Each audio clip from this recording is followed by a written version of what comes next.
পানির ভিতর দিয়ে মাথায় খড়ের বোঝা নিয়ে হাঁটা সত্যি অনেক কষ্টের, কিন্তু পরিস্থিতির কারণে কষ্ট সহ্য করেই সেটা নিয়ে যেতে হচ্ছে। জীবনের তাগিদে কখনো কখনো এমন কঠিন পথও পাড়ি দিতে হয়।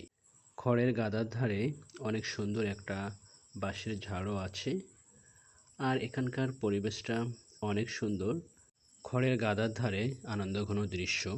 খড়ের গাদার পাশে ছোট্ট ছোট্ট বাচ্চারা পুকুর আর বিলের মাছ ধরছে। খড়ের গাদার নিচে অনেক ইঁদুরের চালা, সেখানে অনেক খড়ও নষ্ট করছে এবং চালার ভিতরে নিয়ে গেছে। আর এখানে অনেক খড়ও নষ্ট হয়ে যায়, কারণ বৃষ্টির পানি পেয়ে অনেক খড় নষ্ট হয়ে গেছে। আর যেগুলা ভালো আছে সেগুলো আমরা বেঁধে রেখে দিয়েছি। আর এখন কিন্তু প্রায় কিছুক্ষণ পর পর বৃষ্টি আসে, তো আমরা খুবই চিন্তিত যে আমরা বৃষ্টির আগে খড়গুলা বাসায় নিতে পারবো কিনা। তো আমরা আবারও আস্তে করে বিলে নামছি, কারণ বিলের ভিতরে উঁচু নিচু জায়গা অনেক। তো বন্ধুরা, সবাই ভালো থাকবেন, সুস্থ থাকবেন। আল্লাহ হাফেজ।